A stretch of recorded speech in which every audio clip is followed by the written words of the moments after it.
right, I'm going to get us started because people got here on time, most of us. So hi, my name is Liz Krueger. I'm a state senator. You're in my district, and I am delighted to I don't have any responsibility for it. Or is it your district? I lied to you already, and the night's just started. It's actually Brad Hoylman's district. It used to be my district. I've been saying it's my district forever. So I still am Liz Krueger. This is Senator Brad Hoylman, but welcome to his district. We do this to each other all the time, so apparently I just can't learn. I am glad that you're all here tonight to discuss something that we all know, because we're all New Yorkers, which means we know that transportation and public transportation is both critical and crucial to us as individuals and is the lifeblood of our city and our region. But you also know that you wake up in the morning thinking, what's the chance I actually get where I need to go today in any kind of timely manner where I am not hit with all kinds of surprises, none of which I feel warm and fuzzy about. So if you're a subway rider, you wonder whether that line is running today, whether the signals are working, whether the maintenance problems are going to put it out of operation on a surprise basis or for an extended period of time without your having a backup plan for yourself. You always wonder when they say police activity is preventing the train from moving. How come you've never actually seen any of that activity? That's just me. You know that your trains and your tunnels were radically impacted negatively by Superstorm Sandy, that we have to get up to speed to do the repairs desperately needed, I suppose, before we get hit by the next storm of the century to do more damage. Those of us who are familiar with the L train are wondering what's going to be happening to us if we live near it or we use the L train to come across from Brooklyn to Manhattan or across Manhattan. Some of us are bus riders, and we're always wondering why we're stuck in traffic, why you can walk across Manhattan faster than the bus will get you there, why there seems to be a decrease in bus service, even though we all know we want people to be using mass transit instead of cars. We wonder what the real impact on our lives is and will be from increased car sharing options. It's not called car sharing. It's called the Uber and Lyfts. Ride sharing? No. There's a special term for it, and I've blanked on it right now. Thank you. So we know they're out there. We know the good news is it's much easier to hail a car nowadays than back when there were only yellow cabs. But we also know, at least in core Manhattan, where Brad and I represent, enormous new congestion problems. And you wonder about the impact on the buses and subways if more and more people are turning to car services because they don't think they'll get where they need to go by bus or subway. So it's a chicken and egg issue, and you wonder who the real winners and losers will be ultimately.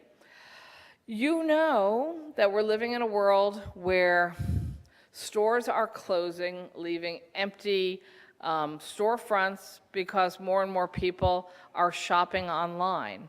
And shopping online involves truck delivery to drop off everything you've bought online. And I'm not a Luddite, I've shopped on Amazon today. And yet, I also know that there's a serious question, at least for Manhattan Island, and I think for other parts of the 5 boroughs, about literally, is there enough space on our streets for trucks to park in the volume that trucks now need to be coming and going to deliver everything to people's private homes? Is there enough room on our streets to complement the many needs of pedestrians, bikers, drivers, truck deliveries?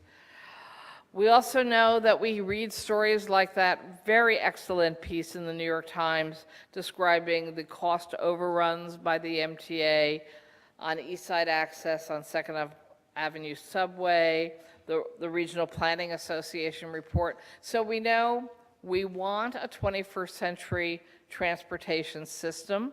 We need one for the future of our city. We know it's going to cost money, and we have to come up with more of it, but we want that money spent correctly, and we want to see progress being made as we move down the road. So there are a whole series of proposals. You're going to hear about some of them tonight, and you might have some of your own, but we know we have to keep talking about it until we get the answers right, because none of us can simply leave and say, what's the difference if we never figure this out? We all know it is crucial that we figure this out. I just want to highlight one. Thank you to the CUNY Graduate Center for allowing us to use their space for this important public forum. It's so helpful to have CUNY near my district, in Brad's district, so that we can use their space for events like this.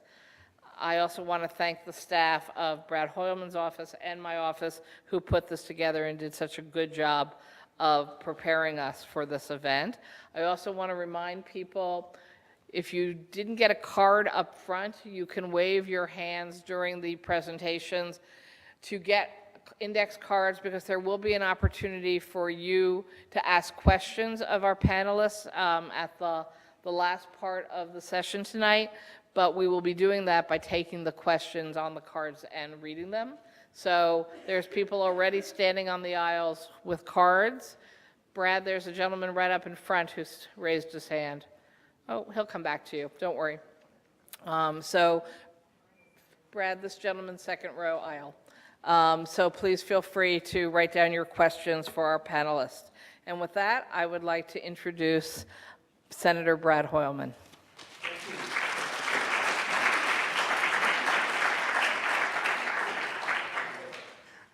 It's very funny that we have this back and forth as to whose district is which. I was talking to a colleague on the floor of the Senate, and I found out that I had a big portion of Manhattan that I didn't know. So the lines are moving constantly in New York State.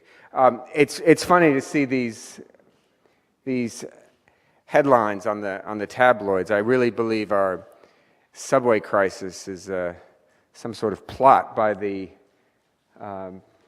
Headline Writers Association of America to get more business, because they have really come up with ways that sum up, I think, what we all feel on a daily basis. And for every problem that Senator Krueger, who does a terrific job in Albany as the ranking member of the Finance Committee and oversees literally every dollar that we know is being spent in the state of New York, we understand the problem dearly. I'm, for one, I don't know if you, Liz, are similar, but I'll be walking in my neighborhood and somebody will shout out, "Hey, Senator, fix the subway already."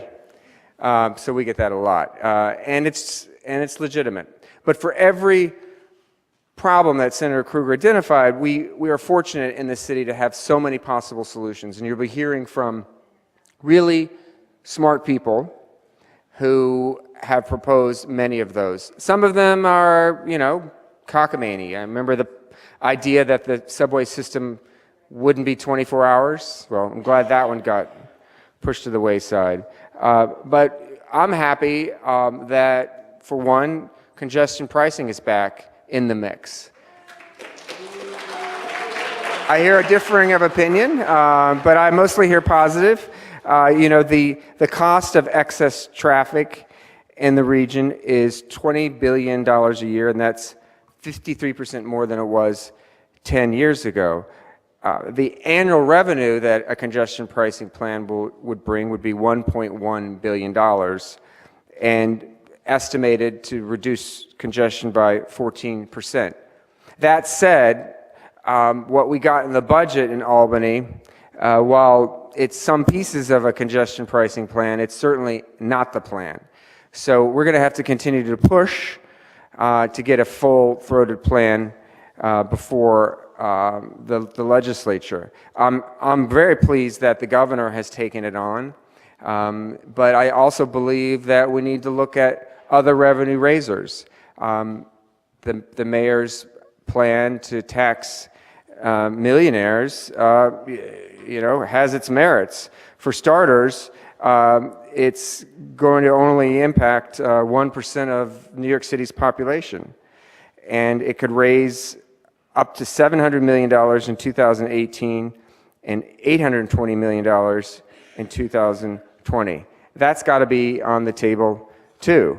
The fact of special taxing districts or value capture, very controversial in some segments. The city doesn't like it, but it's got to be discussed. Other cities are doing it and raising a lot of revenue. But I think Senator Krueger's point is an extremely valid one. If we are going to be raising money for our transit system, whether it's from congestion pricing or value capture or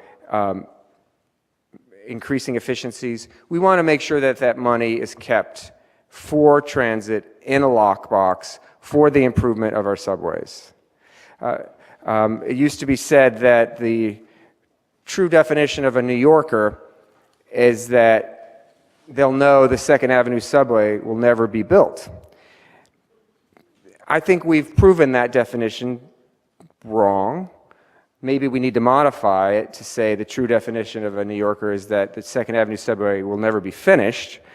But nevertheless, with all of the challenges ahead of us, and the L train is certainly, I see some of my constituents who are concerned about that issue in the audience. The L train is an overlay of a wider and more mammoth problem underneath. With all of those problems, I do see hope because our city is coming together. Our experts are consulting each other. I've seen a new partnership blossoming between our city's transportation department and the MTA and New York City Transit. And I've seen legislators in Albany who 10 years ago said congestion pricing over my dead body, actually being more open to the concept because they know that we need to raise the revenue, we need to reduce congestion, we need to make certain that we protect pedestrians, bus riders, cyclists, and strap hangers for the uncertainties in this crazy world in which we live. And getting to work on time, getting to your doctor, dropping off your kid, those should be given in a world-class city like New York. We shouldn't have uncertainty around the basic components of our daily lives. So I'm thrilled to be here, Senator Krueger. Thank you for joining forces with me, and thanks to our team. And I just want to get down to the questions and hear our expert panel fix the subways after the presentation. Thank you very much. Glad to be here.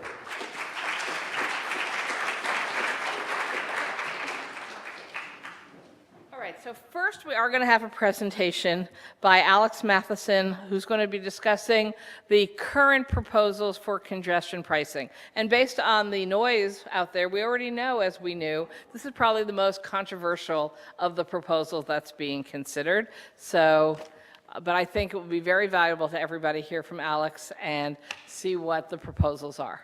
So, welcome up. Okay.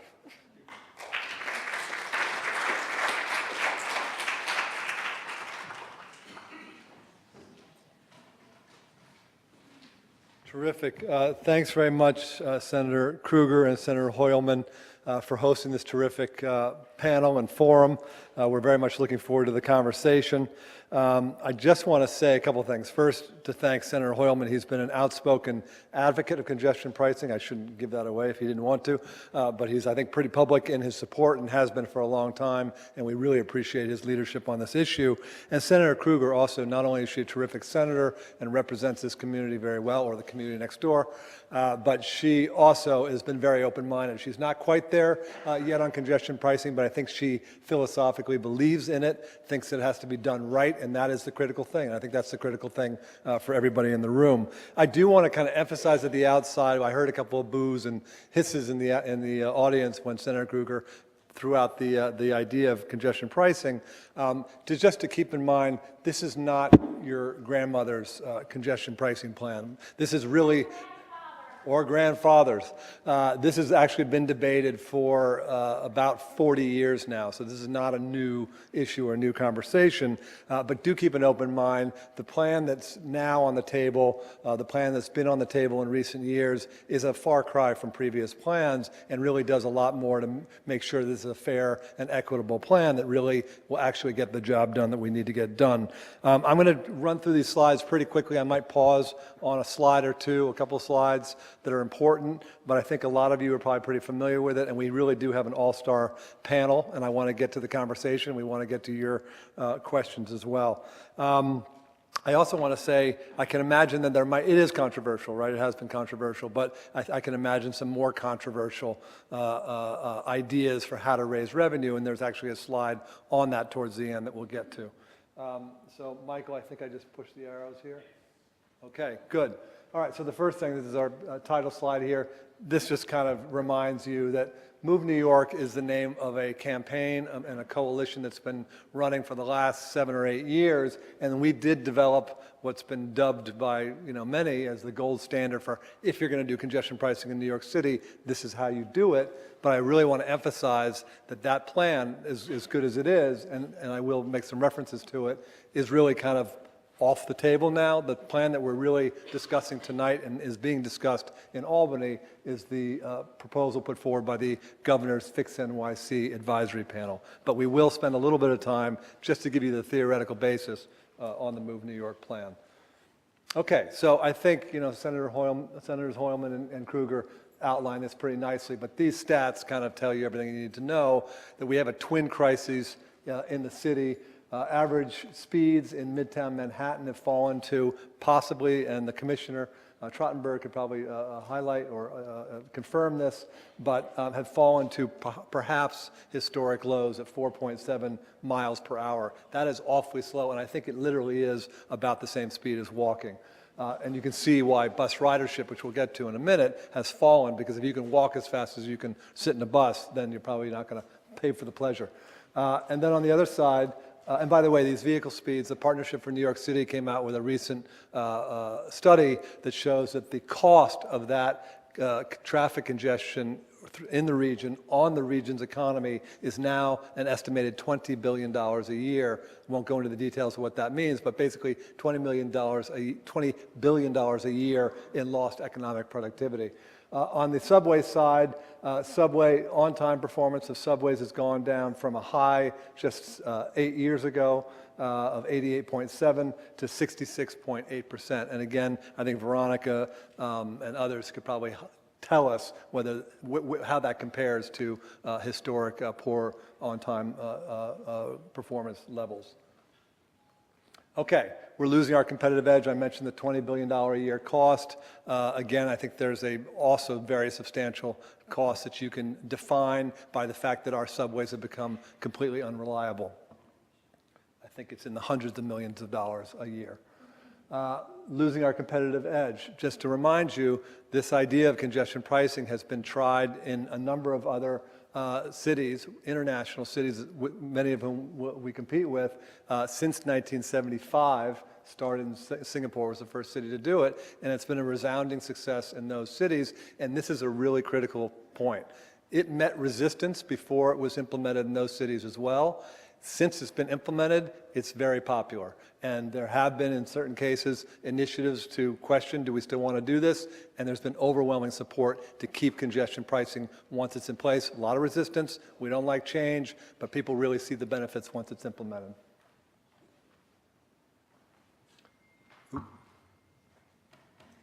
Okay, so our current system, as Sam Schwartz, one of our partners on this, likes to say, is cockamamie. it doesn't make much sense. We've got these major highways that are designed to move large volumes of trucks and buses and passenger vehicles, and yet our tolling system incentivizes folks to get off of those highways and get onto city streets, to go through residential neighborhoods, and then to sit in traffic, idling, and waiting to get over those free bridges. As a result, and I'll get to that slide in a second, you'll see it has all kinds of pernicious effects. So the fact is, when you encourage people to get off of major highways and to get on city streets, you have an increase in local asthma rates, spike in those communities around the 4 East River bridges because of all those cars sitting and waiting to get over the free bridge and idling. And those 2 red spots also show you that you have a higher incidence of vehicle crashes around on either side of those 2 bridges. And I think there's a potential impact here. For the simple reason that crashes are a matter at the end of the day. There's a lot of factors, but the more cars you have on the road, the more vehicle crashes there are, and of course, the more injuries and sometimes deaths that you get as a result of that. Another figure that's important to remember is that there's an estimated extra 40,000 vehicles going over the Queensboro Bridge each day because of this strange tolling system where this bridge is sandwiched by 2 toll facilities on either side, the Triborough and the Queens Midtown Tunnel, but it's free. So of course everybody jumps off the highway to take advantage of that free pass. We also have this ridiculous system where we essentially, our tolling policy is that we incentivize large vehicles to come through Manhattan. Basically, the policy is because you probably all know that the bigger your truck is, the more axles you have, the more you pay in tolls on the tolled facilities. So basically, the policy we have here in New York is the bigger your truck is, the more we want you to come through the streets of Manhattan, and it makes no sense at all. It's quite stupid. And so, again, the problem is we have this system, which I'll get to in a second, where we're tolling some facilities and we're not tolling others, and that makes no sense. What we're simply proposing is that we create a much more balanced tolling system. So everybody pays their fair share, but it also distributes traffic in a much more even and sensible way. And, of course, reduces all the effects of traffic. So this is a really important slide as well. Basically, here's the story. I just mentioned fairness. Right now, we have a system, a tolling system where on those tolled facilities, and I think this refers to the MTA's 7 tolled facilities around the New York City area. We've had 8 toll increases since 2000. On our subways and buses, we've had 6 fare increases since that same year in the last 18 years.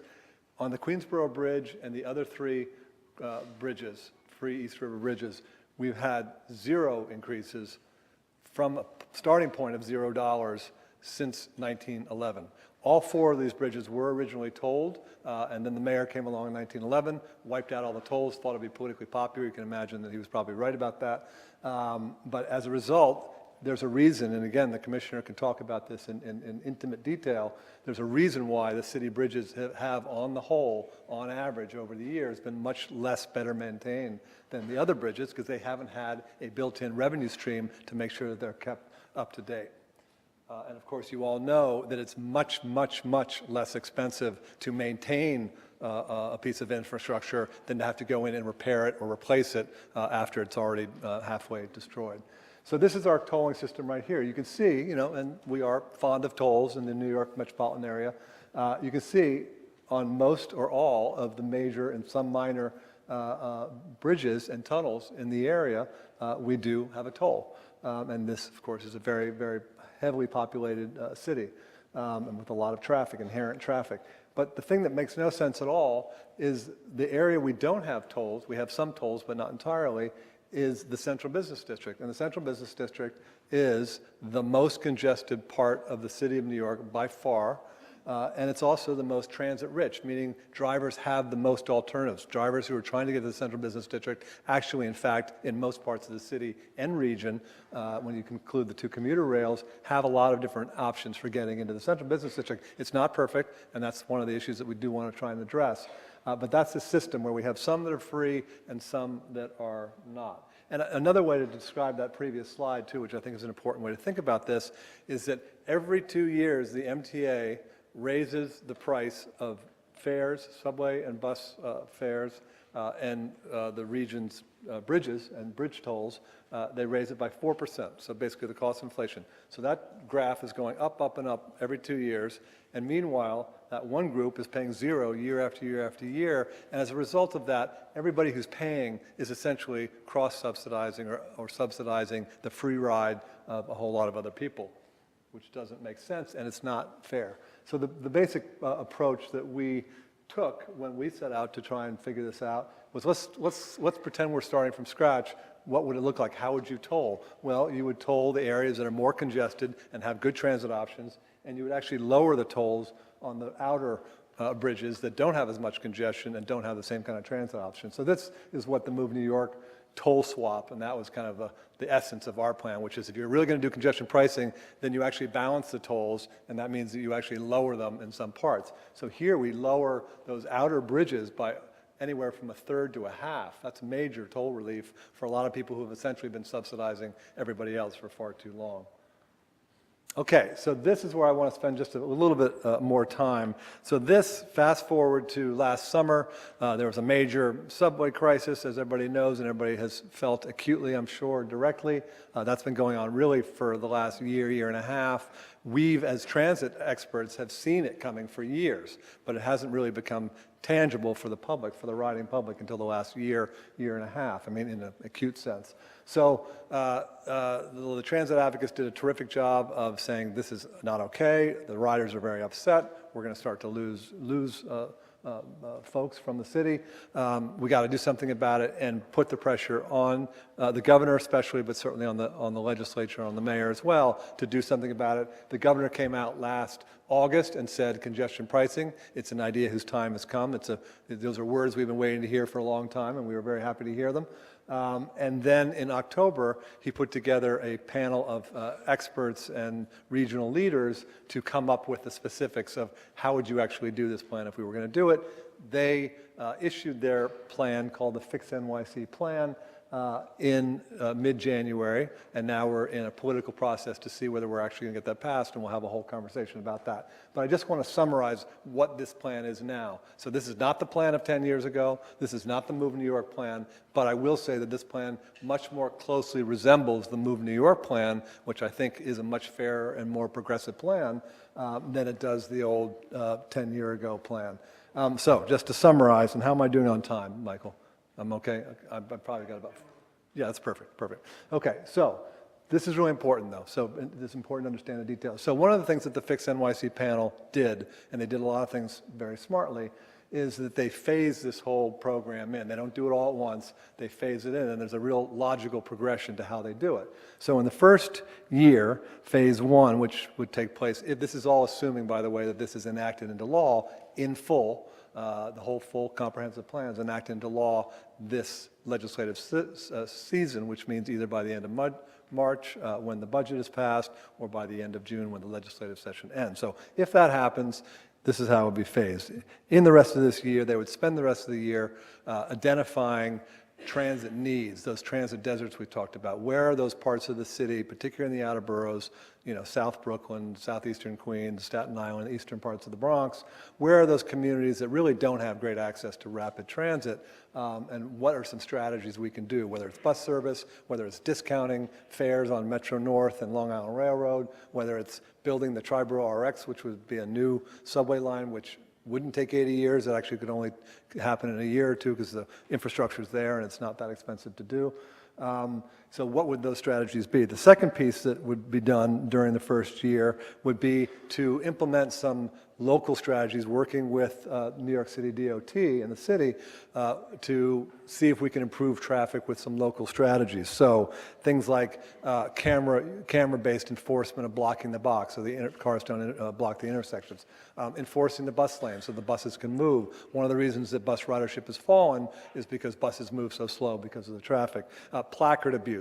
I don't know if you guys are familiar with that. We'll get into that. I won't get into the details, but essentially it's this highly abused system that's way overdue for reform, and maybe there's an opportunity here to finally tackle that issue. It does contribute a lot to traffic.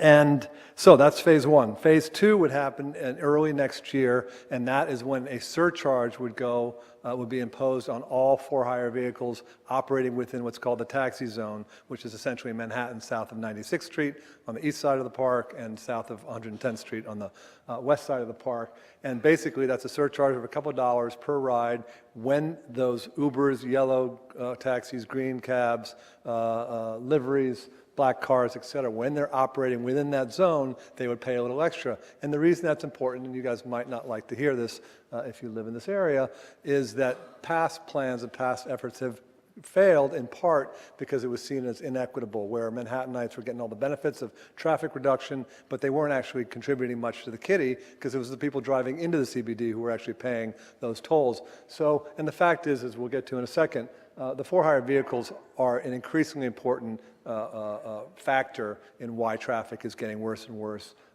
in Manhattan. So the only way to make sure that they pay their fair share, as do Manhattanites who basically constitute about 70% of the for-hire vehicle rides within that taxi zone, is to make sure there's a surcharge. So that would happen next year. The revenue from that surcharge would then be used to start making those additional investments in expanding our transit access so that people in some of the farther flung parts of the city, typically lower income folks, communities of color, et cetera, who don't have the same kind of access to public transit would have much improved access. And by the way, those drivers who might be decide they don't want to pay a toll ultimately would have some alternatives. And then the second thing, so then that's phase two, and then in the beginning of year three, in early 2020, you would then create, and by the way, in year two, you would design and go through an environmental impact statement and install the electronic tolling system around the Central Business District, which is essentially 60th Street South. And then in early 2020, you would then test the system with trucks, which make up about 10% of the total volume of vehicles that are coming into the Central Business District. Do that for a couple months, work out the kinks, make sure it works, and then you would apply the surcharge to all vehicles coming into the zone.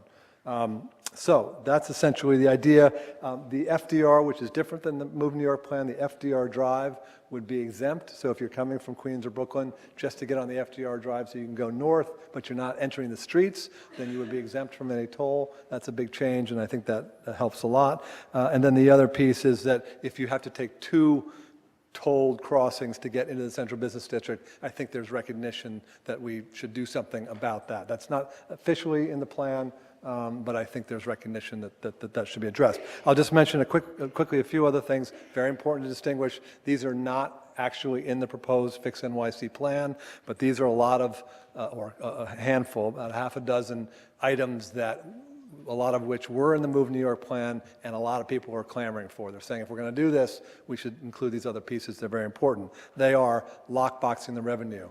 When you do polling on this issue, the number one concern people have, and it's understandable, is why are we going to give the MTA more money? They don't seem to do a very good job of spending the money they have, and we agree. We agree that there has to be concurrent reform of how the MTA spends its money if you are going to provide additional funding. But make no mistake, that aside, the MTA is desperate for funding, and if we don't get new funding, we're going to have an even worse subway crisis. Toll relief, we talked about it a little bit. That was in the Move New York plan. I think that there's a real feeling that that is due for folks in the outer boroughs. Fare relief, there's ideas like the Community Service Society's Fair Fares program, where you give half-price Metro cars to low-income families to make it a little bit easier for them to afford to live here and have job and education access. That's a very popular idea. I can easily see that rising to the fore as this thing is negotiated. Road and bridge money, my friend Alec there he is, from AAA.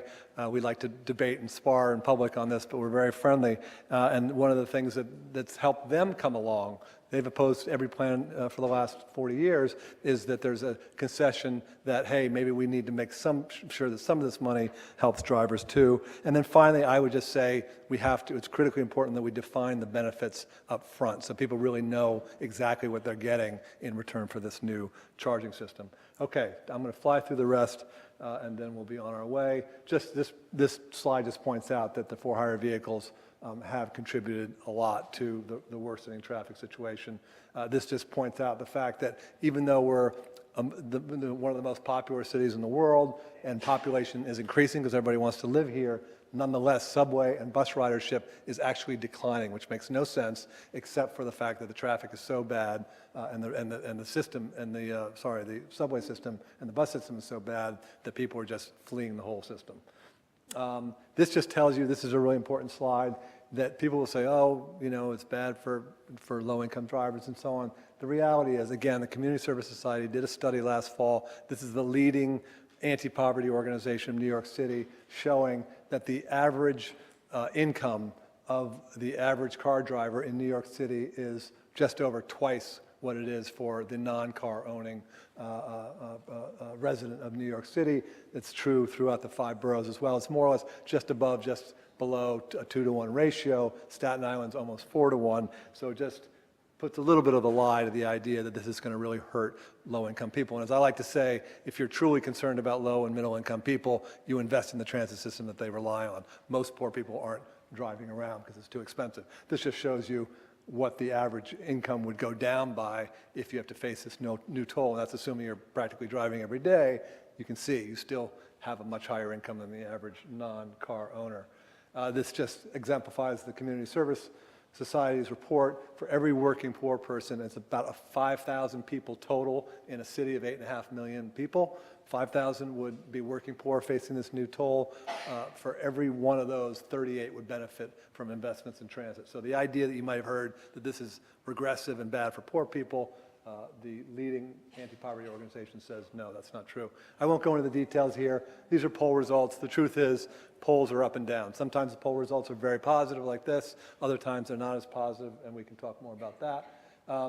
This does have widespread support from labor and political organizations, advocacy groups, environmental justice groups, driving associations. You know, AAA has not endorsed the Move New York plan, but it's certainly been supportive in its comments.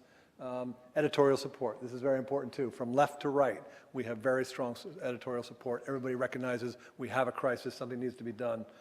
I won't go into the details here, but just if you just run your eyes up and down this left column, you'll see those are the options, and I would argue that some of those are far more controversial, and they should be, than asking people to pay their fair share for the region's infrastructure. And then this we could, I won't dwell on a little bit, but basically the question is, has the governor put forward this Fix NYC plan in his budget? The answer is no, not in its entirety. He has made some incremental moves to start to have that conversation. He's put a few small items from the Fix NYC panel proposal into the budget, but he has not done the kind of bigger stuff. And in theory, that's going to be negotiated over the next month.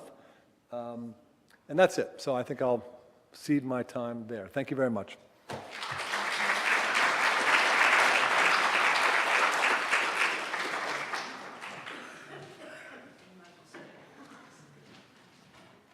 All right, now I'm going to ask all our panelists to come up and take your seats.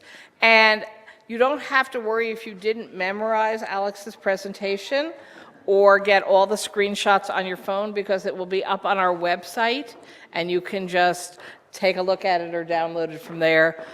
So just go to Liz Krueger. What is my website?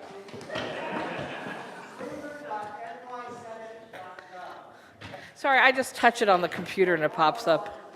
Or call our office and you can, no, thank you, Brad. Okay, remember, if you have questions you're going to want to ask, you want to get cards from people on the sides.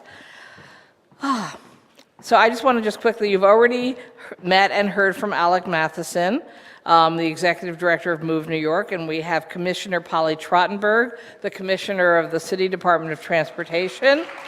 All right. We have Veronica Vanterpool, who's an MTA Board Member and the former Executive Director of the Tri-State Transportation Campaign. We have Nicole Gelinas, the Manhattan Institute Senior Fellow, columnist for the New York Post, and Nick Sifuentes, Executive Director of the Tri-State Transportation Campaign and Bus Turnaround Coalition.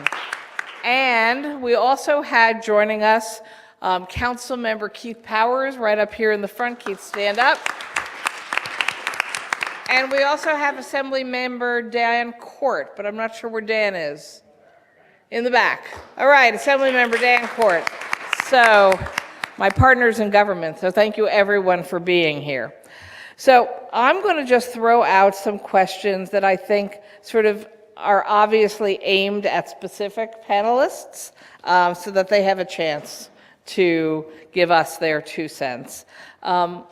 Commissioner Trottenberg, the Department of Transportation has rolled out some traffic reduction strategies yourself. So tell us how the City of New York is trying to meet the assignment. And before you answer, let me just highlight, we can all agree and disagree. There's no silver bullet. There's not going to be one answer. It's going to have to be a bunch of different answers.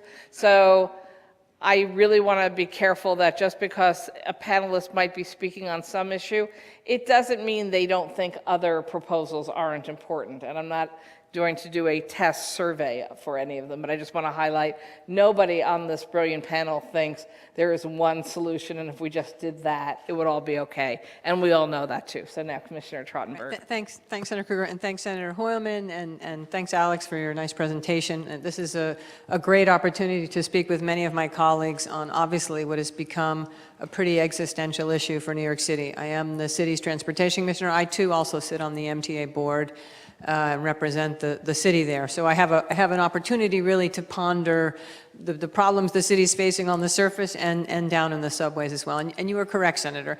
There's not a silver bullet. I will talk a little bit about a couple things that the city is trying to do and opine a little bit perhaps on some of the big concepts that Alex has put out there and that I think hopefully are being debated right now in Albany. And it's true, since the city, we do not control the subways and buses. We control the roadways, we control enforcement. And you know, there are some areas where we have been able to work with the MTA. One in particular, we've talked a lot about slowing bus speeds. We have with the MTA been able to put a number of select bus service routes in, which is New York City's version of what a lot of people would know as BRT, which is trying to come up with a bunch of different ways to make the buses go faster. Do the fare collection off board, sometimes get rid of a number of the stops, pay off board, load through all doors. We do a lot of re-engineering of the streets, and in the places where we've done it, we see that it can improve bus speeds 10 to 30%, and we see ridership go up. But one thing we've also learned is we've now got, I think it's 12 routes up and running. We have to go back and fine-tune them. As you've heard from the elected officials and from Alex, the backdrop of what's happening here in New York City, we've added 1.5 million people in the past 20 plus years. We've added another city on top of our city. Last year, we had 61 million tourists. We have an astonishing amount of construction and other activity going on in the streets. And we do now the effect of what's called the FHVs, which are for-hire vehicles, which is really what we mean by the Uber and Lyfts. We are really seeing that is having particularly a big effect in the Manhattan core. So we have these very much macro elements. Some we control at the city level, most of them actually controlled at the state level. But at the city level, we've worked with the MTA on trying to improve bus service, more to do there for sure, and we can talk more about that. Also now the mayor has announced some efforts on our part to really try and do some more dramatic enforcement in the core of Midtown, on Flatbush in Brooklyn, and Roosevelt in Queens. I want to just say, because it's one of the things Alex mentioned up there, it's something the Fix NYC panel talked about, that somehow the NYPD is going to enforce us out of the crisis. That's probably not going to happen. Most of he put a list up there of some of the cutting edge cities that are doing congestion pricing. A lot of those cities do a lot of automated enforcement. Because in the end, it's not realistic to think you're going to have NYPD in every bus lane, in every intersection, in every double parked vehicle. You know, one thing we were excited to see in the governor's 30-day budget amendments was a proposal that the city could do camera enforcement for Block the Box south of 60th Street in Manhattan. We would like to have that authority citywide. We'd like to have the authority to do more camera enforcement in bus lanes. Right now we can do it in 16 bus lanes. We have hundreds of bus routes in New York City. We have now over 100 miles of dedicated bus lanes, and in most of them I can't enforce with cameras. So I think, you know, we're doing some of the old-fashioned things here in New York, but we also are really looking to a technological future. And, you know, we'll talk more about, obviously, some of the things that are on offer with Fix New York City. Thank you. I want to interrupt by also saying that we've been joined by new council member Carlina Rivera, And stand up so people can see you, because the lights are so bad. Oh, thank you. So we have two great new city council members with us representing Manhattan. Great for being here. Thank you. So, Veronica, you also are on the MTA board, and we hear a lot about these action plans by the MTA, the subway action plan, and I guess I read about a new bus action plan that we can expect to see. What's it all mean, and why should we care? Well, if you're a transit rider, you should definitely care. You should definitely pay attention. The Subway Action Plan was about addressing the key routes of delay in the system. 54% of delays in the system are related to signals. And most of us know, and we've been reading, and our press has been great in terms of covering this, but we as daily users of the system face this, have this personal experience. We know that our signal system is outdated. We know that our subway system is quite old. It's one of the oldest in this country. So the Subway Action Plan is about how do we tackle in a very focused, concerted way the key routes of delays. I've already mentioned 54% are related to signals. There's another percentage related to sick customers. So what the MTA has tried to do in this Subway Action Plan is deploy more teams of EMTs to address those customers who need medical attention, to sort of move them out of the system and make sure that they get the attention that they need without holding up the system. Also dealing with water issues. Many of us have read that 13 gallons of water enter the system every single day in the subway on a dry day. So trying to deal with leaks and plugging those leaks. Dealing with more cars, so the Subway Action Plan added additional cars on the C train. Why can't that happen on other lines?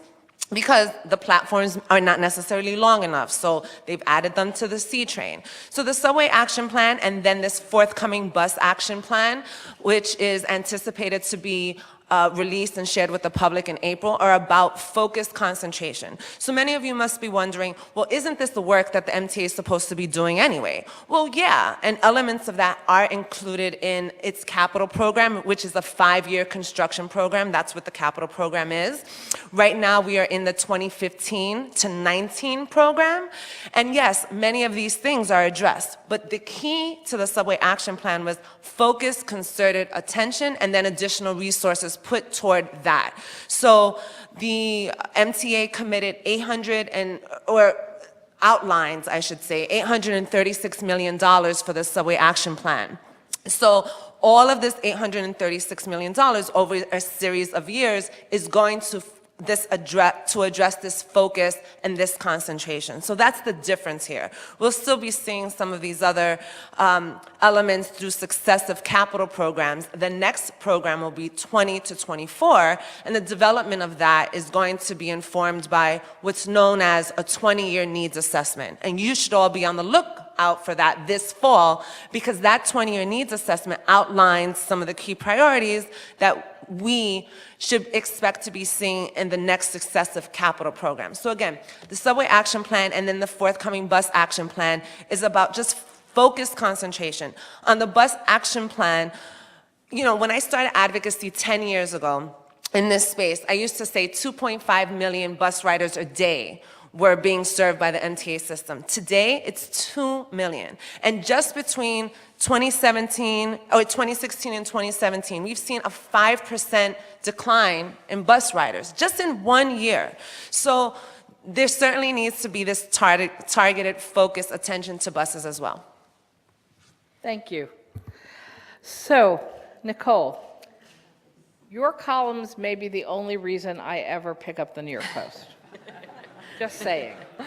It doesn't mean we always agree, but I always find that you are such a in-depth and thoughtful analyst of issues when you write on them. So I know that you have been looking into the concerns about the MTA's costs being out of control.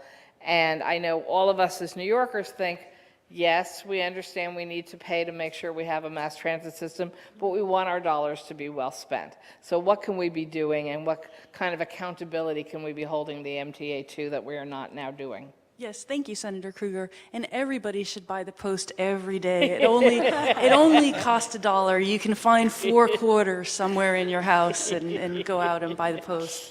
And I think it's an excellent question, and there are two cost issues that the MTA faces. First, the operating budget, and second, the capital budget that Veronica was talking about. Many of you know this, but the operating budget is more like when you go out every day and you buy food for yourself. You don't borrow money, or at least you shouldn't, to buy yourself food because it doesn't last very long. This is a daily expense. The capital budget, on the other hand, is more like if you buy an apartment, you purchase a car, something that's going to last a long time, and usually you borrow money to make that purchase. So on the operating budget, the day-to-day MTA spending, since 2005 up until the current year, 2018, the MTA's day-to-day spending has doubled. It's gone from a little bit less than $8 billion a year to a little bit less than $16 billion a year. And over that same time period, inflation overall has gone up only 30%. So this is more than, the MTA's costs have gone up at more than 3 times the rate of inflation. So when we talk about MTA revenues, because the MTA takes in money, obviously, to pay for all of these operating costs, the MTA's revenues have also gone up. Otherwise, they wouldn't be able to pay for these higher operating costs. And if you look at the MTA's overall revenues, it's not just fare revenue that has gone up. All of you know that the fares have gone up, as Alex mentioned, every 2 years, but also the amount of money that the MTA takes in taxes. As you know, your fare doesn't cover your whole subway ride or your whole bus ride. It only covers a little bit more than half of the ride. So the MTA for 35 years has collected taxes to supplement the fares. 13 years ago, these taxes brought in about $2 billion. Now they bring in about $5.5 billion every single year.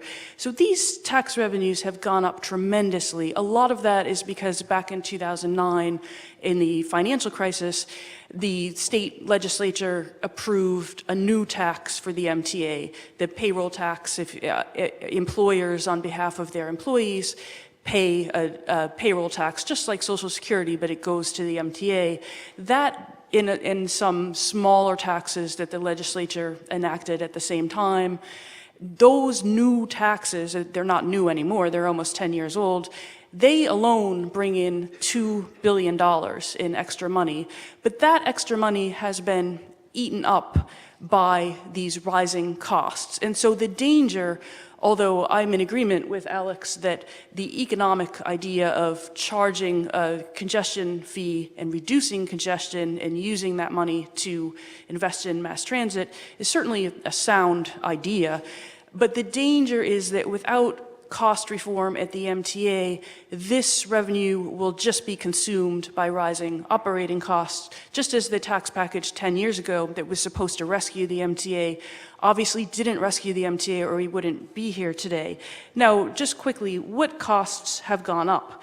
One of the biggest drivers is the healthcare costs.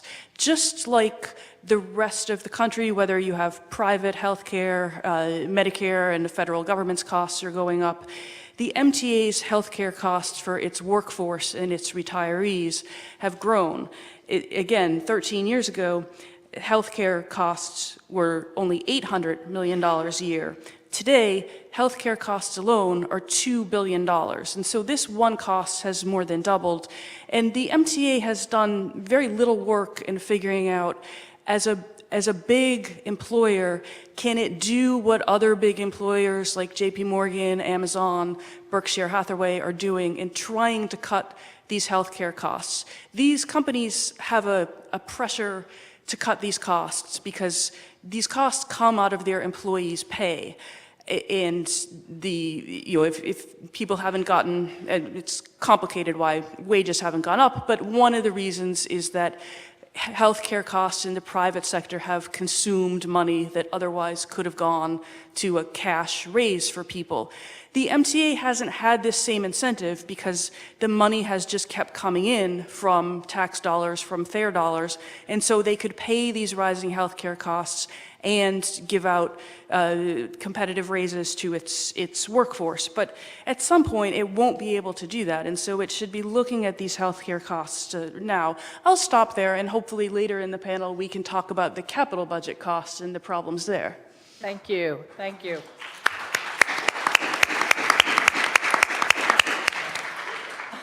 So, Nick, a lot of the focus has been on subways so far tonight, and yet, raise your hands if you care about the buses. See? We can't forget about the buses. So, some of us as elected officials go in and we meet with the MTA and we beg them not to cut our bus service so much, and we beg them to do more analysis of who's riding and thinking that through before they make their changes in the bus service. What can we do to hold the MTA accountable to make sure we don't end up with the storyline that somebody already raised, that if the bus service keeps getting worse, nobody will ride the bus service, which will then result in they're cutting more bus service so that there's more frustration. We have to turn that around, and that's the name of your coalition, it turns out. Indeed. So there are a couple of things I think that we can do to improve bus service in New York City in the short term. And we've talked a lot about congestion pricing this evening, and one thing that's going to be critically important if we are to have congestion pricing in New York City is that we have to improve transit. It's going to be a little bit difficult to tell people, you know, you're paying some extra money to move into Manhattan or to drive into Manhattan, but we haven't actually improved any transit. One of the things we can do in the short term is we can make significant bus improvements. It is cheaper and it is faster than a lot of the subway improvements that are going to be really necessary. If you take a look at the subway action plan, there's phase one, which Veronica talked about, and then there's phase two, the $8 billion part of the plan that does a lot to make sure that the system is a world-class system again. That's going to take a little bit of time. Even under the best of circumstances, it would take time. But buses, we can make those significant improvements in the next 2 years. And let's talk a little bit about what some of those improvements are, and then a little bit about what we can do to actually make sure the MTA does them. A couple of things we can do right off the bat with buses. There's something called transit signal priority. It sounds technical and wonky, but it's simply technology that allows a green light to stay green a little bit longer so the bus can get through the intersection. Things that are as simple as that speed up buses 10% right off the bat. Then you can look at things like all-door boarding, which, as it sounds, is you get to board a bus, not just SBS buses, but any bus, including local buses, from any door. And with a new fare payment system coming out pretty soon, the MTA or the MetroCard is going to go away, and we're all going to have a new fare payment system in the next few years. It makes it a lot easier to install a card reader at every door on a bus, so you can just tap your smartphone, tap your bank card, tap your new MetroCard, and get right on the bus. Buses spend a tremendous amount of time stuck picking up and dropping off passengers. It's called dwell time. And something like SBS, or something like what we do on SBS, all-door boarding, can speed up that dwell time considerably and get buses moving much faster. Another thing we need to do is we need to look at dispatching. It's important that we make sure that buses aren't bunched. I'm sure that people are frustrated by the speeds of buses. Alex already mentioned that buses are moving in Midtown Manhattan, downtown Brooklyn, and Jamaica at about 4.7 miles per hour. You know, a lot of folks can walk faster than that. A lot of people who rely on the bus can't. And so we have to make the buses move faster. One of the things that we can do to make sure that that's true all around the city in areas where it makes sense is additional bus lanes. It's going to be critically important that we do look at the network and where it is possible to make sure that we have the street width to do it, that we do put bus lanes in. And attendant with making sure that we've got bus lanes on our street, we do need to make sure that we change dispatching to make sure that bus bunching isn't as much of a problem as it has been. So those are a couple of common sense things we can do in the next couple of years to make sure that buses are much, much faster on our city streets.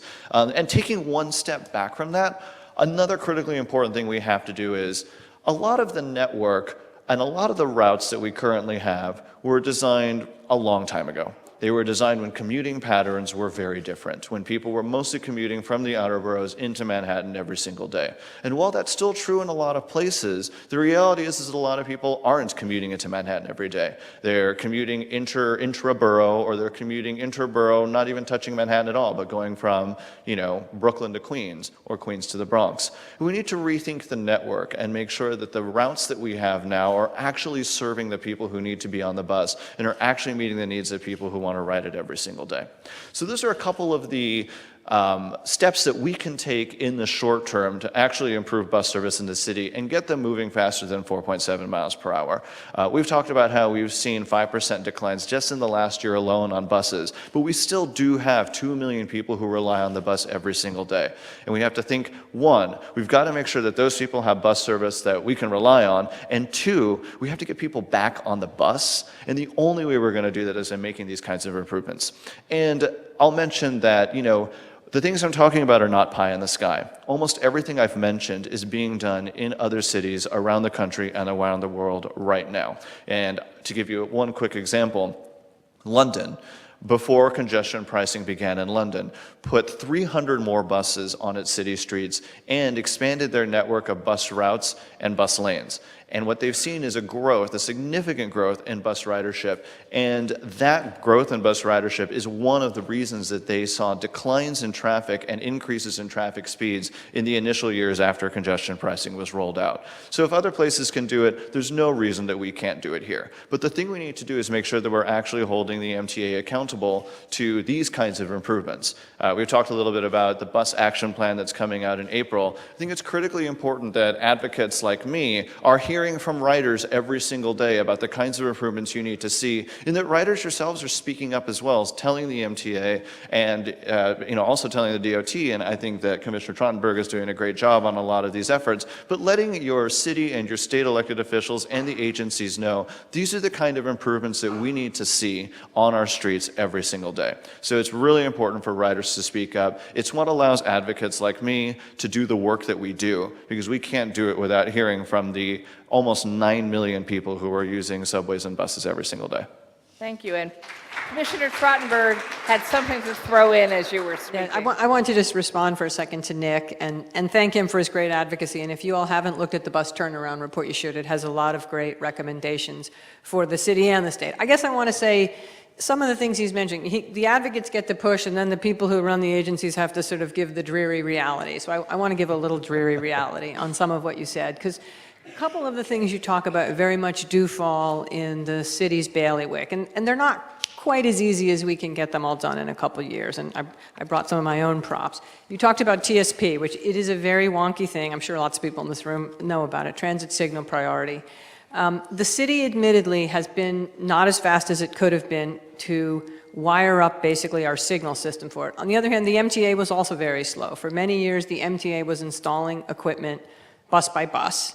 And then last year, Veronica and I got to vote on a new procurement where they basically found a way to flip a switch and have all their buses equipped. Unfortunately, on the city side, we can't just flip a switch and have all our intersections equipped. We have to do some amount of traffic engineering, because when you have a bus coming this way, you might have a bus coming this way. We also have pedestrians and a lot of other movements in our intersections. So it's not always sometimes just as easy as we'll just hold that green light and let that bus go. You have to do a certain amount of tailoring to make sure you get it right. So we've committed, you can read in this report, to really, I think on the city side, trying to do a lot better to quadruple our output, but we're not going to get the whole city ready for TSP in 2 years, unfortunately. It's going to be a longer-term effort. And, I worry sometimes about sort of focusing on the numbers game, because my traffic engineers would say to me, we could go to the easiest intersections where there's the lowest impact and get them all ready for TSP, and it'll make it look like the numbers have gotten high, but you won't get the buses where we want to really increase speeds that are in the toughest parts of the city with the highest ridership. So don't only focus on quantity, we also want to focus on the quality. On the bus lanes, I am proud of the fact that the city, we now have over 100 miles of dedicated bus lanes, and I'm proud that the de Blasio administration, we've actually really doubled the pace from the previous administration. That said, they are incredibly difficult battles. And, if any of you spent time out on Woodhaven in Queens or some other parts of the city, you don't just paint a lane red and everybody's happy and that's the way it goes. They are incredibly challenging to do on busy streets. You have to work with local merchants, you have to deal with sometimes parking loss, all kinds of things. So we would love to pick up that pace, but I don't want to sacrifice what I think is an important part of the process, which is working with local communities. And it's funny, I've heard from we have many elected officials here tonight. I talk to a lot of them all the time at the state and the city level about their concerns with bus lanes. So it sounds great in the abstract, but when it's coming to a major boulevard near you, you may want to make sure that we get it right and that we're careful in the engineering and that we're listening to communities. So we definitely want to pick up that pace. But there is a real community input side that means we're not going to be doing them willy-nilly without making sure we've got our engineering right and we've worked through all the local interests. I'm one of those elected officials who've called in the commissioner and sat her down and said, I really want the bus lanes because I really want the buses to move faster, but now that we've done them on X street, there's no parking and everyone's yelling at me.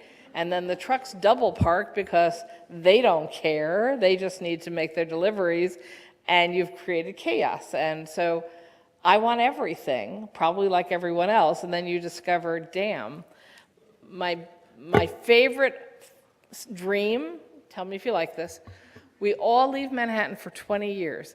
Everything gets redone and done right, and then we come back. It's just a fantasy. Interesting. It's just a fantasy, but if you had 20 years to do the capital and the infrastructure right, who knows what we could do? Okay, never mind. Going back to Alex. So you made this presentation. You know you have opponents. You may probably have opponents here in the audience. I know when we've been discussing it up in Albany, it's fascinating to me sometimes that people who seem to be the most opposed actually have constituents who would probably have the biggest wins, and that I'm very open to this, even though I know I have constituents who hate this idea. And again, I've looked at the charts that technically my district would have more people paying on private cars than any other district, although it's a trick answer because the majority of my district in private cars going north and south of 60th Street every day would be people in taxis, Ubers, Lyfts, livery cars, not private cars. But how do you convince the opposition to the Fix New York plan that they have to rethink it or think through it again? What works the best? Well, that's a long debated question, and I'm sure some of my fellow panelists have some good answers to. I don't know if my mic is on. Is my mic on? Can you guys hear me all right? Can you hear me now? Yeah. Okay. I guess I have to kiss the mic to get heard here. So basically the answer is this, which is A, we've got these twin crises of a transit crisis and a traffic crisis. They're costing the city billions of dollars a year. They're causing us all headaches and an enormous amount of stress. They're jeopardizing our ability to get to jobs, to get to educational opportunities. These are serious issues, and this is also a serious issue in our ability to attract businesses to the city of New York, and that's to do that, you have to be able to attract talent as well. And if the city is just kind of grinding to a halt because both of its roads, its bridges, and its transit system doesn't work, that's a pretty serious problem. So I don't think we should underestimate the problem, even though we're kind of getting used to it. We shouldn't get used to it. It's not tolerable. It's hurting our competitive edge with other cities. Other cities around the world, as Nick and others have pointed to, are doing something about it. There's no reason why we can't as well. As to the argument for the opponents, I think one of the things to keep in mind is that, you remember the 99% movement from a couple of years ago, very important movement. There's a similar movement here, which is the 96%. And so if you're an elected official and you're kind of debating this and you're nervous about it and you're worried about what your constituents might think, you really have to keep your eyes on those numbers. And I'll let Nick get into the numbers, the details, because his organization put together these terrific district-by-district sheets showing how many folks on average are using public transit, how many are using cars, are they traveling to the central business district, are they not, et cetera. And what that tells you in a nutshell is that on average across the city, only 4% of folks who are traveling on a daily basis somewhere by whatever means, only 4% of those would be facing some kind of new charge to drive into the central business district. And then meanwhile, the other 96% of New Yorkers are either going to hugely benefit from investments in transportation, investments in new transit opportunities in transit deserts, a lowering of traffic, a lowering of asthma rates around the bridges where you've got a lot of additional smog, et cetera, et cetera. So let's keep our eye on the 96%. When we're creating policy, I hope we're thinking about that kind of vast majority of people. As I said before, if you're concerned about low-income and middle-income people, which would be a natural reaction, again, they rely on transit. They don't rely significantly on cars. And then the other thing is there is just a fairness thing here. The existing system is not fair. So those 4% who might face a new charge because they're traveling over these free crossings, either 60th Street from the north or the 4 East River Bridges from the east, they're basically getting a free ride. They've been getting a free ride for 100 years. Let's congratulate them for getting away with it for 100 years. Great, good for you. I'm one of them. I live in Brooklyn. I have a car. I will curse myself when I have to pay this new charge in future years. But nonetheless, the current system is really unfair, and it's impossible, as far as I'm concerned, to defend it. So there is a kind of inherent equity issue as well. Great, thank you. Wait. We're going to take questions later. I want to jump back to something that both Veronica and Nicole were talking about, which is the capital plan and the future. So I know when I listen to the debates and when I talk to people, it's the constant question of, okay, capital money for things that are critical. Are we talking expansion or are we talking maintenance and upgrades? And how do you conclude what the right approach to prioritizing capital money for the MTA should be? I'll give it to both of you first. Or Sure, I can start. I think we need both state of good repair, replacement of buses that have gone past their useful life, replacement of tracks, modernization of the signal systems, very important. But the city is growing. I mean, as Polly said, we've added 1.5 million people over the past 30 years. We're expected to add at least 500,000 more people. We see the great benefit that just the first 3 stations of the 2nd Avenue subway have brought in alleviating crowding on the Lexington Avenue subway. And we can't afford just not to build anything because we've done such a bad job of not keeping up with our existing assets. But I do think whether it's maintenance, modernization, or building something new, we have to prioritize these projects much better so that they actually benefit people who are in the city. And if you look at the MTA's expansion projects since the year 2000, they basically didn't build anything for decades before the year 2000, so that's a good place to start. There have been 5 major expansion projects, and they've cost so far about $20 billion. But projects that benefit subway riders, those are only half of the projects. But subway riders and bus riders are 93% of the MTA's riders. So only half of the expansion money went to them, but yet they're 93% of the riders. Now the current capital plan, the one that ends next year, is even worse. 71% of the expansion projects are for the commuter railroads. They're for the Long Island Railroad and Metro North. And these are only 7% of the MTA's riders. And I'm not against commuter railroads. I'm greatly in favor of them, and it's important to have people coming from New Jersey, from Long Island, to work in the city, to come and visit and so forth. And done well, commuter projects can alleviate some of the crowding on the subway as well. But this disparity is just too great, and we can't prove any new revenues until we make sure that more of this money stays within the city and helps the people who are crowded onto these subway trains. Thank you. I I share a very similar perspective. Those of you who know me know that I used to run Tri-State Transportation Campaign and had a very regional approach. Tri-State's geography was New York, New Jersey, and Connecticut. So we did a good deal of advocacy on Long Island, for example. So I was one of the board members who supported the East Side Access Program. It was a position that I have taken for 10 years at Tri-State. And the reason that I did that was because if you're on Long Island, you know that your infrastructure has not been expanded or improved since 1850. Long Island has the same infrastructure as it's had since 1850. So Long Island is notorious for being an island. It's a parking lot. Everyone sits in traffic all day long.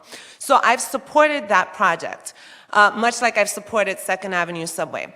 I think what we've learned with the Subway Action Plan in particular is a point that Nicole was making. We have not been doing necessarily everything right in the subway and bus system to see the improvements that we expect to see. For example, there's a lot of discussion about the deterioration of our subway system, how has that happened? And we've come to learn through this intensive, focused look that the maintenance schedule for our subway cars has been extended.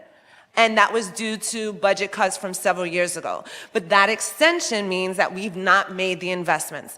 Things that have been in a given construction program over 5 years have been pushed further out as new priorities have come in. And if you've paid any attention to the MTA board meetings as of late, you've noticed that there's been a good deal of discussion about what the right priorities should be, given the crisis that we're facing, not just in our subway system, but again, in our bus system. So I think that there has to be room for both. I'm supportive of both. And I think this examination with this subway crisis has forced us to look more critically at what we've not done right on the capital side and find explanations and justifications for why things are failing and address them. Thank you. Well, we're now going to trade MCs. Brad Hoylman's going to come back up, and he's going to be asking the questions that he has so carefully been sorting through the cards that you all wrote. And I will tell something that he knows, but I know from doing this many times, we won't get to every question. And I suspect that Brad tried to package a number of questions that were very similar to each other and make sure that he can try to get through as many as possible. So you're not going to throw anything at us at the end, even if we don't get to your question. Brad Hoylman. Thank you. Thank you, Senator Krueger. Thank you. Please do not leave for 20 years. We need you for the entirety of the remainder. Okay. So I have some questions, a lot from our audience, and some really, really good ones. A couple of wise guys, but besides those, I'll get to them right away. First question, and I think any of the panelists should jump in because we really have a short amount of time. Won't the congestion pricing plan as it is envisioned encourage parking in the neighborhoods north of 60th Street?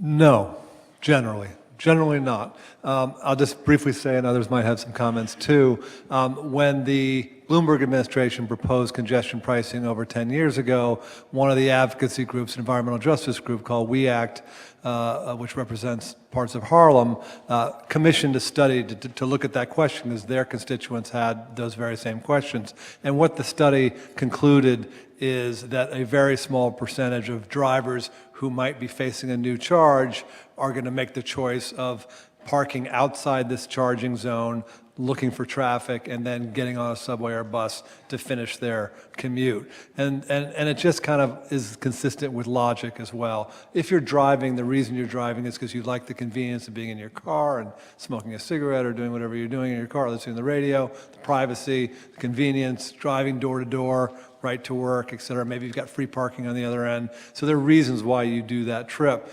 Those drivers, on average, are not going to make the choice of having to park outside of north of 60th Street, hunt for parking, hoping they can find free parking, because as you guys probably know well, it doesn't exist.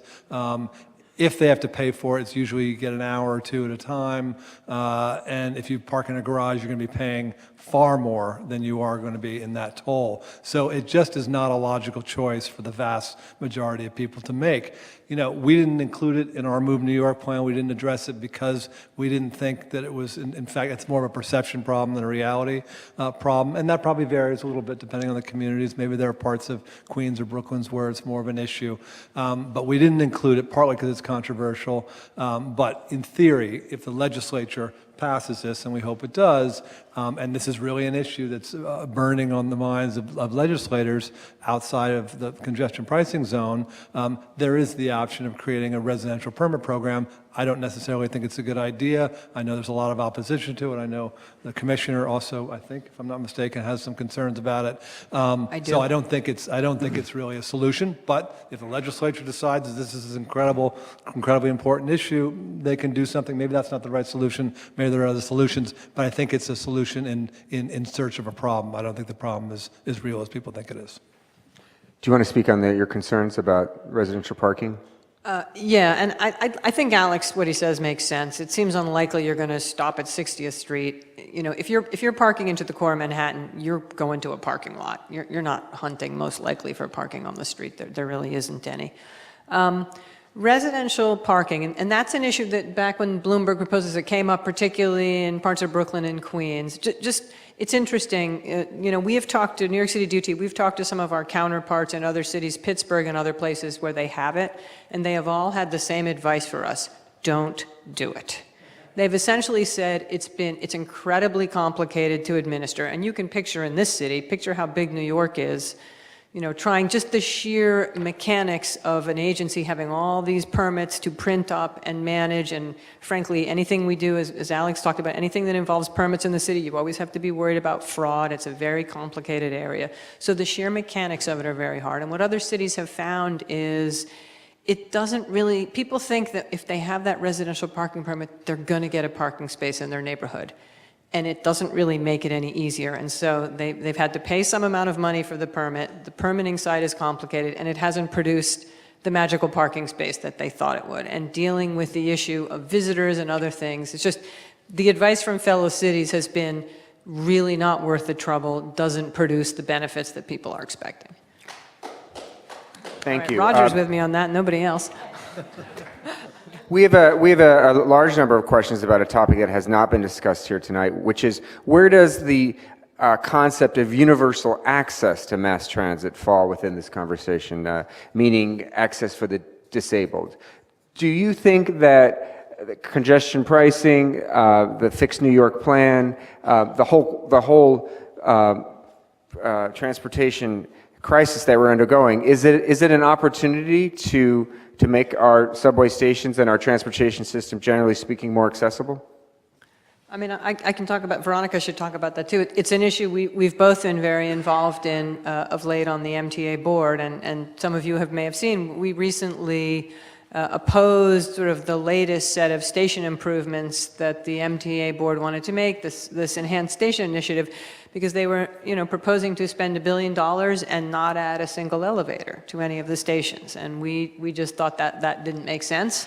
Not that there weren't good elements to the program, but we won the vote one month and then we didn't win it the next. But certainly, I mean, look, the bigger picture is, as we're all talking about, if we're going to generate more revenue for the system, obviously, it does give us an opportunity to particularly make more of the stations accessible with elevators and to do more to tackle the real problems with the accessorized system. Do we have a number as to what it would take to make all subway stations Well, what's interesting is Andy accessible? Byford, the new president of New York City Transit, has promised that he is going to try and come up with that number. It will be an enormous number.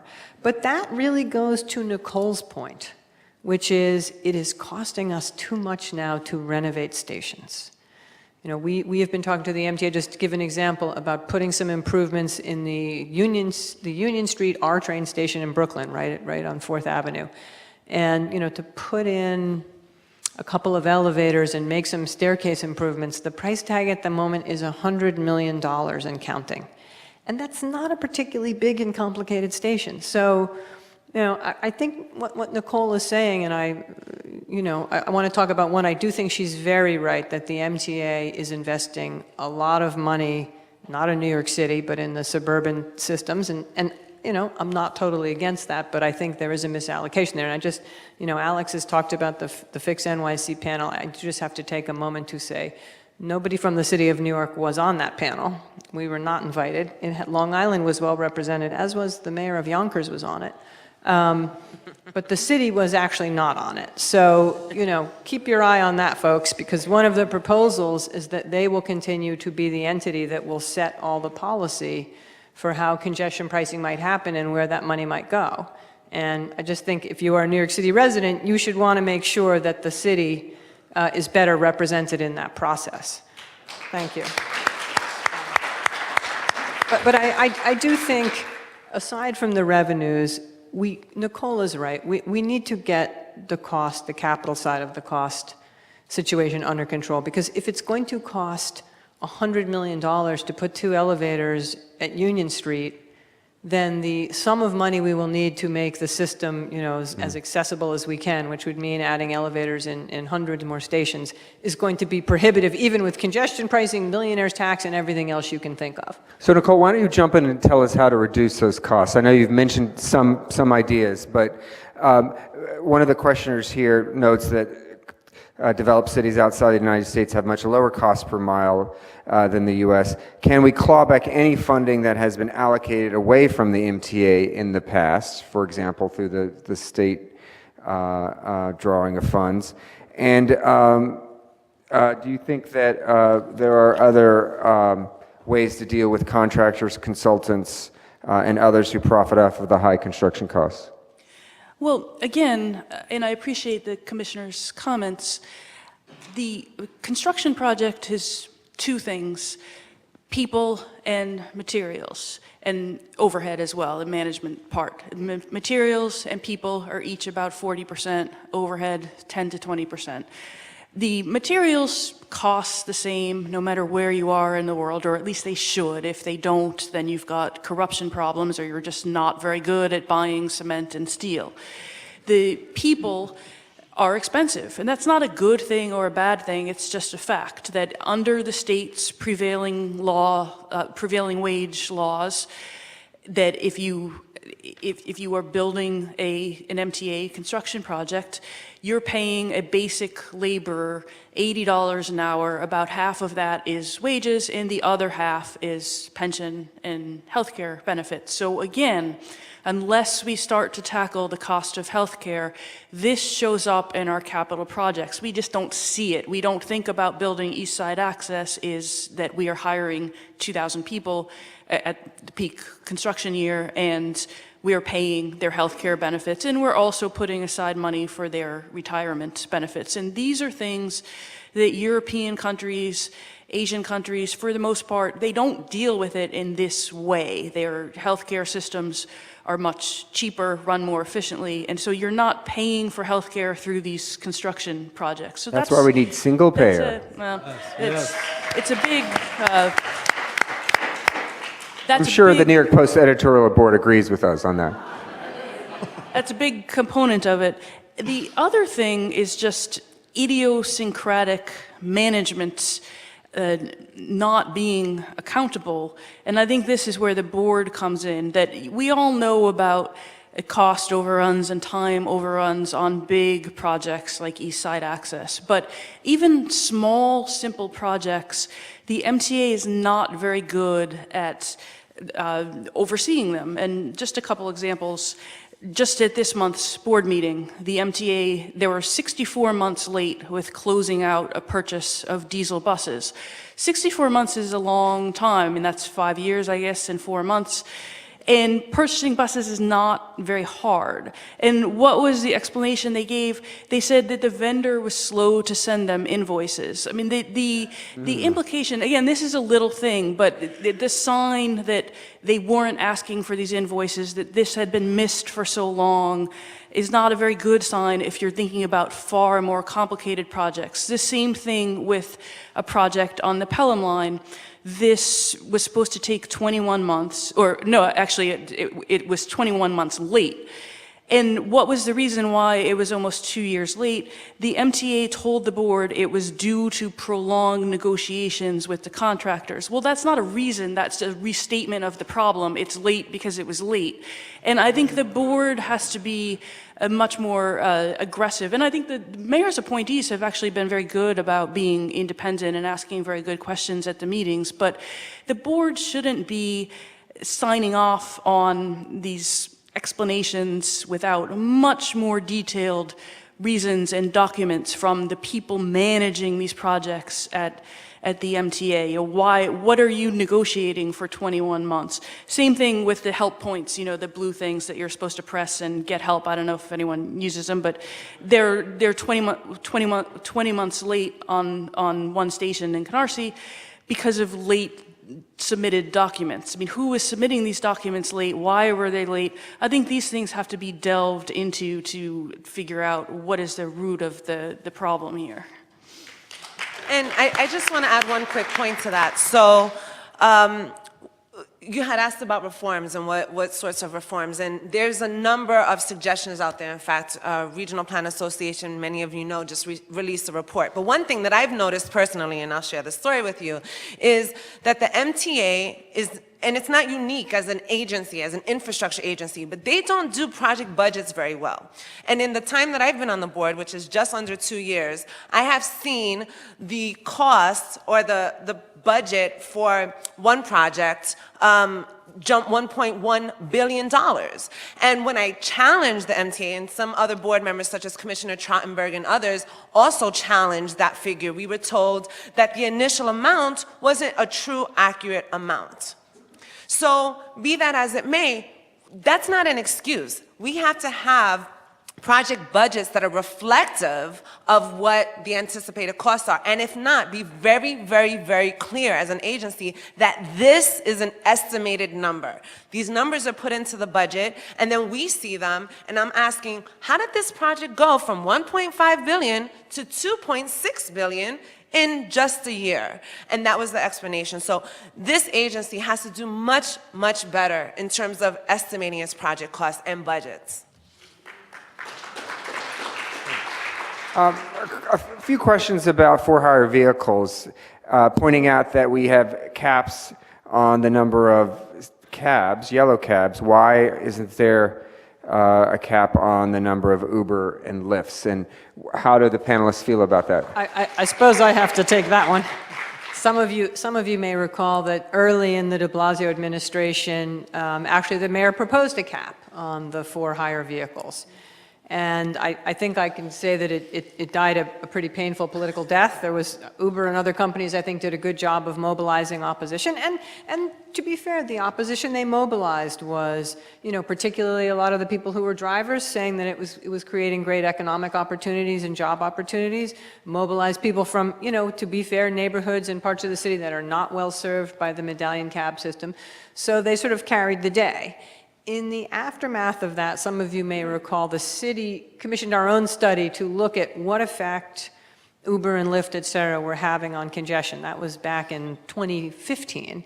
And it was interesting, at that time, we saw that it was some effect, but we didn't see that it was having a really dramatic impact on congestion. Some of you may know Bruce Schaller, who actually used to work at New York City DOT and is a great expert in this field, has subsequently done a study now looking at the data for 2015, 16, and 17, and has seen that the for-hire vehicles, the numbers have really continued to grow, that they are basically cruising a lot, particularly in the central business core, that there's a fair amount of time in which they don't have passengers in them, deadhead time, as you would call it, and that they are, you know, a more major and growing factor in congestion. So look, obviously, the governor has put on the table potentially looking at some kind of a fee that would be handled up at the state level, and I think that discussion will ensue. I will just say one thing that Bruce's research has shown. If the desire is really to impact their numbers and the congestion they're causing, sort of the idea of a $2 to $3 fee is not, the demand is far more inelastic than that. So that will certainly raise revenue, and the mayor has said he thinks that's a terrific way to raise revenue. But if you really want to, you as policymakers, particularly up in Albany, want to really lower their numbers and impact sort of their cruising behavior in congested times and in congested places, you're going to have to, the fees are going to have to be a lot higher, and that obviously is a not an easy thing to do politically. Thank you. Question for Nick down at the end on buses. Nick, how do we step up enforcement? Because a lot of vehicles are blocking the bus lanes. Does the bus turnaround campaign have ideas on that front? Yeah, enforcement is a huge problem, and really the answer has to come from the state. What we need to see is we need to get tougher on making sure that we have the legislation that we need so that at the city level we're actually able to enforce bus lanes. That takes two forms, and I think the commissioner talked about this.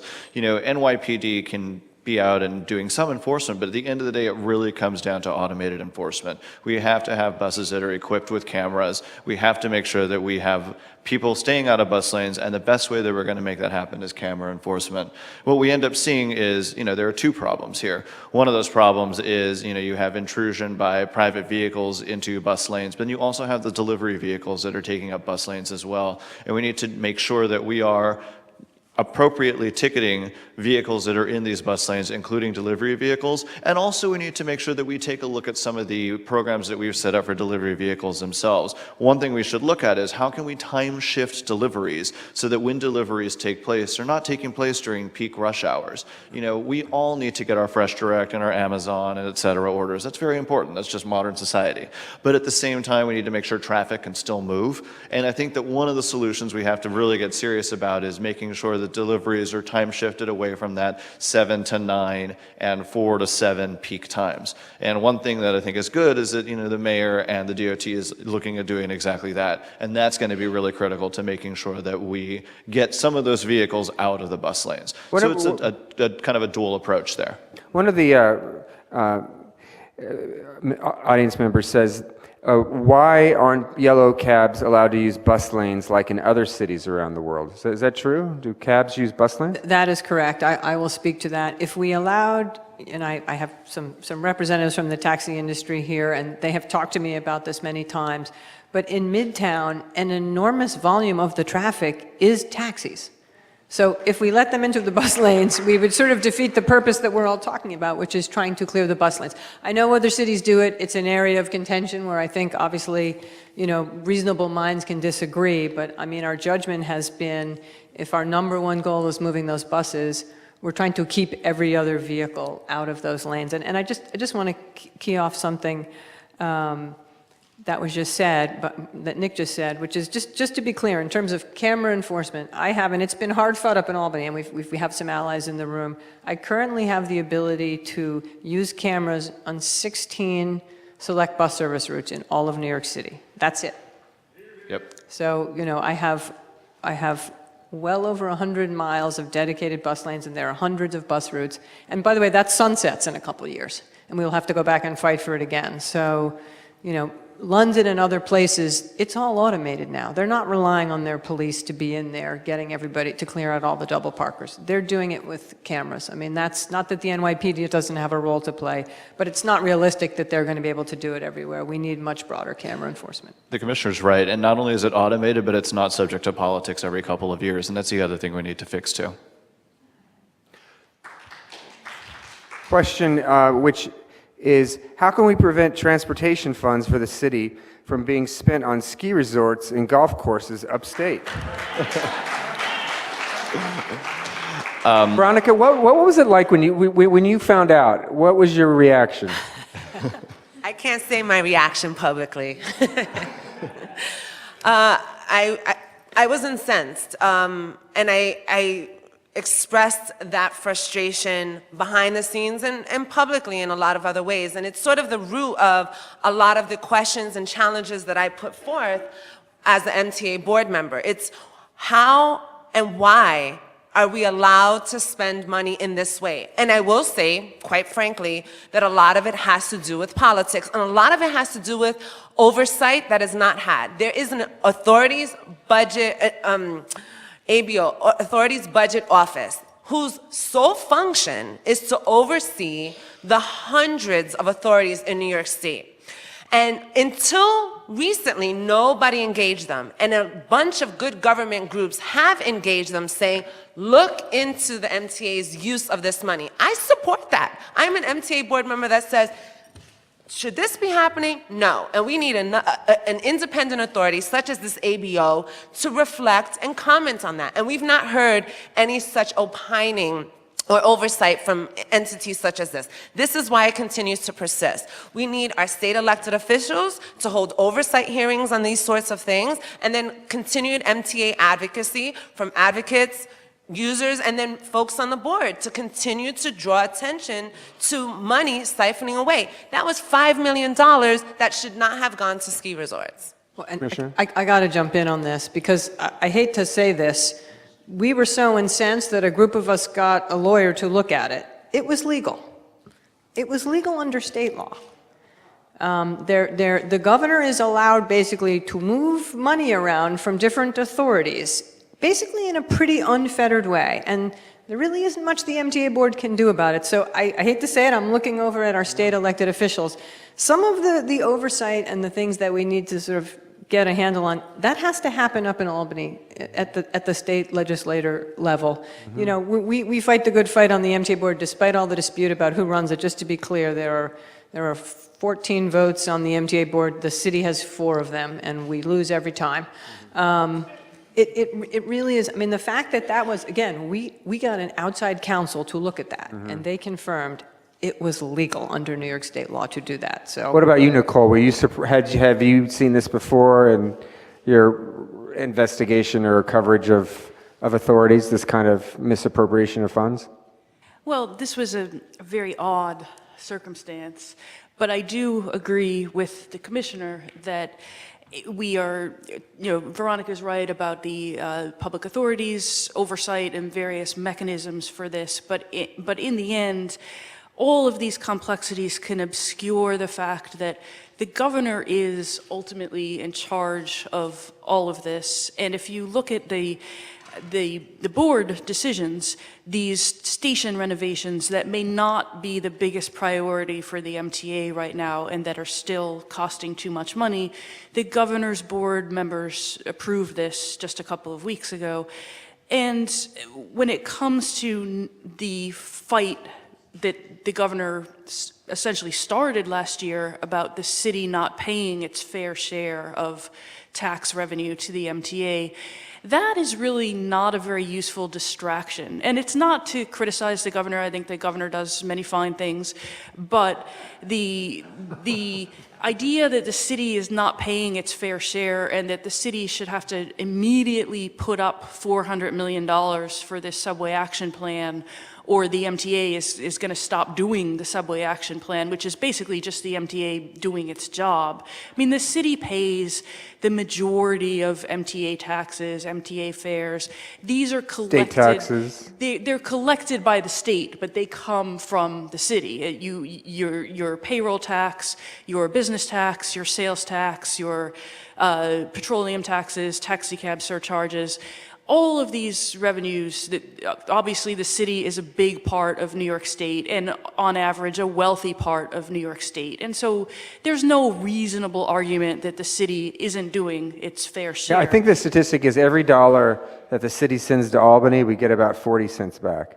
I'm not sure of the exact number, but we certainly contribute our, that sounds high, but it's high. Certainly, we do. I mean, that we get more than 40 cents back. That's what the Rockefeller Institute says. Okay, well, we're certainly doing well more than our fair share, and so for the MTA under the governor's leadership to embark on this argument for months and months just takes away from what we should be doing. So this creates this scenario creates a lot of cynicism among taxpayers, among riders. Alex, is that what you're kind of dealing with when you're trying to pitch this plan? People who are questioning the ability for this to actually happen in the way that it's being presented? Yeah, listen, there's lots of reasons you could cite that this is difficult. I mean, the most fundamental one based on our human nature is that people don't like to pay for things when they get them for free. That's just not something that we attract. But yes, but the issue of how the MTA spends money is a bit of an albatross in a real way, because there is a legitimate argument. Why are you going to raise money? Let's reform the MTA first. Let's make sure it spends our hard-earned dollars efficiently, effectively, and then we can go out and, we can squeeze some savings out of that we can then plow back into investing into the system, and then we can go and talk about new revenue sources. But practically speaking, I think those reforms have to happen. I think there should be, part of the legislation should include concrete reforms of the MTA, but I also think we have a very serious practical issue, which is that aside, the MTA is desperate for new revenue to be able to fix the subway system and bring it into the 21st century, frankly. We're still dealing with technology that's from the 1930s, some of the old rolling cars of some of the subways are literally decades and decades old. So I think that's a serious problem, and I would just say we got to do both concurrently. Question on bike lanes. And in my district, as the commissioner knows, there's a plan for a new bike lane to alleviate traffic, pedestrian and otherwise, from 14th Street. Do these bicycle lanes, according to the question, have to undergo an environmental review? Right, that question has certainly come up in the context of the mitigations we're trying to do for the L train, and those of you who are following the news may know we may have a lawsuit pending on that, unfortunately, but we have put out a response, and they don't. Look, the city has a decent amount of authority under what's called a Type 2 exemption to do things like bike lanes and bus lanes and the safety treatments that we do for Vision Zero. Now, in the case of the L train, we're actually working with the MTA and the Federal Transit Administration to go through all the NEPA requirements, and I'm quite sure we'll be in compliance about everything. But, it is an interesting question, and I know obviously probably someone who's not a lover of bike lanes in the room, or maybe not a lover in particular of the bike lane we're proposing for 13th Street. But, just to take a step back and look at what's happened in the city. When you look, for example, at Vision Zero, one of the things that the de Blasio administration we're very proud of, in the past 4 years, roadway fatalities in this city have gone down by 28%, and that's really bucked a national trend. Nationally, they've gone up about 15%. So that literally means, the work that we've done in redesigning the streets, work we've done with NYPD, et cetera, has saved a lot of lives. And, thank you. That is the kind of work that the city has under its authority to be able to. Now, we have a system, we have some members here from our local community boards, and again, I talked about that in the context of bus lanes. We try very hard in our work to work with local elected officials, to work with community boards, to work with business groups, et cetera. I mean, it is not our goal to ram through projects, but I would also say, unfortunately, there's very few projects that we can do, bike lanes included, where I can get unanimity. But they do fall within the city's legal authority to install, and we've installed them everywhere. We've had many legal challenges against us. Those legal challenges have never succeeded for that reason. Well, thank you very much, panelists, and thank you, audience, for your excellent questions. And I'm going to hand it over to Senator Krueger to close the conversation.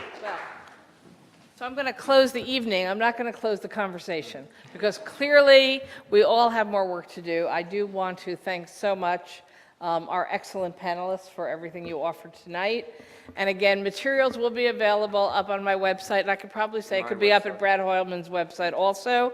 I know as your elected officials, we very much want to continue to hear from you, both the good, the bad, and the ugly, and specifically recommendations you have that you think would be useful.